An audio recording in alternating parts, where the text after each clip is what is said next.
ഒരേ ഒരു കാര്യം ചോദിച്ചോട്ടെ, നിങ്ങളൊക്കെ മനുഷ്യന്മാരാണോടാ? ഇത്രയും വിഷം മനസ്സിൻ്റെ ഉള്ളിൽ വെച്ചിട്ട് എങ്ങനെ നിങ്ങളൊക്കെ ജീവിക്കണത്?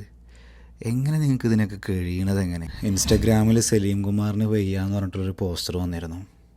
അതിനെ താഴെ വന്ന കുറച്ച് കമൻറ്റുകൾ കണ്ടപ്പോൾ ഉണ്ടല്ലോ, ശരിക്കും മനുഷ്യവർഗത്തിനോട് തന്നെ ലജ്ജ തോന്നുന്ന, പുച്ഛം തോന്നുന്ന വാക്കുകളായിരുന്നു അത്.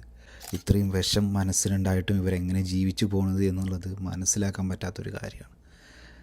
എന്താണ് നിങ്ങൾക്ക് ഇതിനൊക്കെ നേടുന്നത്? നിങ്ങളെ വീട്ടിലും വയസ്സായവർ, അച്ഛനമ്മമാരൊക്കെ അല്ലേ? വയസ്സാവൊന്നും വേണ്ട.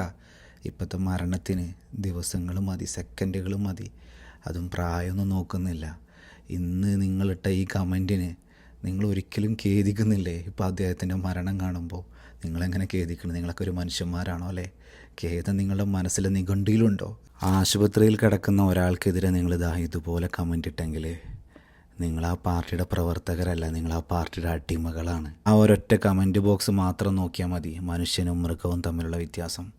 ഒരുപാട് പേര് അദ്ദേഹത്തിന് വേണ്ടി പ്രാർത്ഥിക്കുമ്പോൾ കുറച്ച് പേര് ഇതാ ഇതുപോലെ. എന്തായാലും നമ്മളെയൊക്കെ ഒരുപാട് ചിരിപ്പിക്കുകയും ചിന്തിപ്പിക്കുകയും എല്ലാം ചെയ്ത അദ്ദേഹം നമ്മളെ വിട്ടു പോയിട്ടുണ്ട്, യാത്രയായിട്ടുണ്ട്.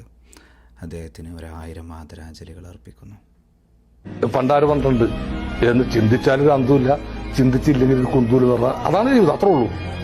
നമ്മൾ ചിന്തിച്ചു കഴിഞ്ഞാൽ നമ്മളൊരു ഒരു ഉറുമ്പിനെ പോലും നമുക്ക് ഉപയോഗിക്കാൻ പറ്റില്ല. നന്മ ചെയ്യാം, ഒരാളും ദ്രോഹിക്കാതില്ല. ഇത്രേ ഉള്ളൂ ജീവിതം. അപ്പോൾ ഇതൊരു ടൂർ വന്നേക്കണം നമ്മൾ.